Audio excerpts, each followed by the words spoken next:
Hello అండి. Hello hello మీ name? Sriram Harsha. Sriram Harsha గారు చాలా హర్షిస్తున్నారా ఈరోజు? ఎట్టకేలకు మీరు అపాయింట్మెంట్ అయితే తీసుకుంటున్నారు. కష్టపడి చదివింది ఒక ఎత్తు అయితే మీ మీద ఉన్న అలిగేషన్స్ అన్ని క్లియర్ చేసుకొని దాన్ని ఈరోజు ప్రూవ్ చేసుకునే రోజు వచ్చేసింది. ఎలా ఫీల్ అవుతున్నారు? I'm very happy. యాక్చువల్లీ అసలు అపాయింట్మెంట్ చాలా జల్దీ అవ్వాల్సింది ఉండే, బట్ అన్ఫార్చునేట్లీ చాలా కేసెస్ వేయడం వల్ల కొంచెం డిలే అయింది. But finally we are happy.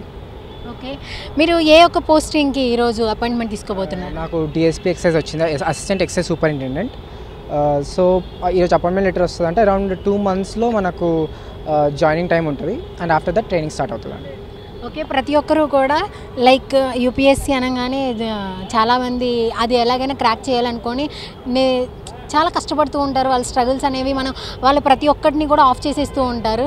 వాళ్ళ పర్సనల్ లైఫ్ని కూడా చాలా సాక్రిఫైస్ చేస్తారు. అలాగా మీ లైఫ్లో మీరు ఏమన్నా త్రూ అయింది ఏమన్నా ఉందా? నేను కూడా యూపీఎస్సీ ఆస్పిరెంటే. నాది IT daily background and after that నేను ఫోన్ కూడా వాడలేదు. మన నోకియా ఫోన్ మీద ఒక 8 months అలా నేను దాని మీదనే ఉండే.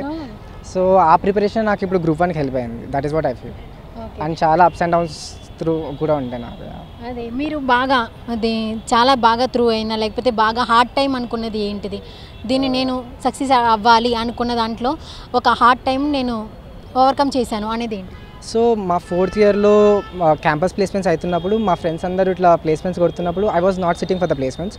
సో అప్పుడు అనిపించింది అంటే was I taking a right decision అని. But that proved to be fruitful today. Okay, so మీ ఫ్యామిలీ బ్యాక్గ్రౌండ్ ఏంటి? లైక్ అందరికి కూడా ప్రతి ఒక్కరి మీద ఎలిగేషన్స్ పడి 3 crores పెట్టి నేను ఇలాగ సీట్ని కొన్నారు అని చెప్పి అంత క్యాపబిలిటీయే ఉంటే మీరు ఎన్ని ఇయర్స్ కష్టపడి చదవక రాకలేదు కదా. సో దానికి మీ యొక్క ఫ్యామిలీ బ్యాక్గ్రౌండ్ ఏంటి?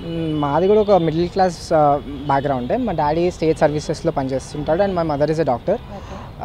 సో అలాంటి అలిగేషన్స్ పెట్టారు. బట్ చాలామంది ఇప్పుడు నేను చూసాను కదా, చాలామందితో మాట్లాడాను కూడా, చాలా మన పూర్ బ్యాక్గ్రౌండ్స్ నుంచి ఉన్నారు. ఒకతనితో మాట్లాడాను, వాళ్ళ పేరెంట్స్ వర్ ఫార్మర్స్. సో అలాంటి అలిగేషన్స్ ఏదో ఒక రూమర్స్ మీద బేస్ తప్పించి ఇంకేం లేదు దాంట్లో. ఓకే, మీ యొక్క కెరీర్ మీద కానీ మీ యొక్క పర్సనల్ లైఫ్ మీద కానీ ఎలిగేషన్స్ ఏమన్నా ఎఫెక్ట్ అయినాయా? ఎఫెక్ట్ అంటూ ఏం అవ్వలేదు, బట్ కొంచెం డిలే అయితే అయింది. అపాయింట్మెంట్స్ కొంచెం జల్దీ వస్తుంది అనుకున్నాం, బట్ కొంచెం డిలే అయితే అయింది. బట్ ఫార్చునేట్లీ అట్లీస్ట్ ఎట్లా అవుతుంది, అది చాలు.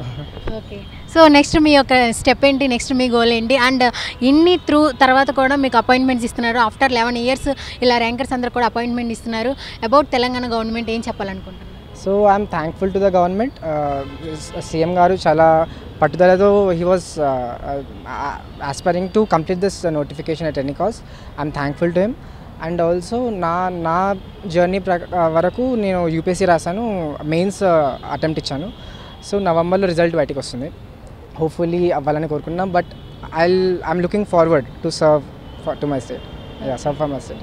Thank you so much and congratulations for the DSP excise గారు. Thank you so much and మీ యొక్క జర్నీ ఇలాగే సూపర్ సక్సెస్ఫుల్గా వెళ్ళాలని కోరుకుంటున్నాం. Thank you so much. Thank you.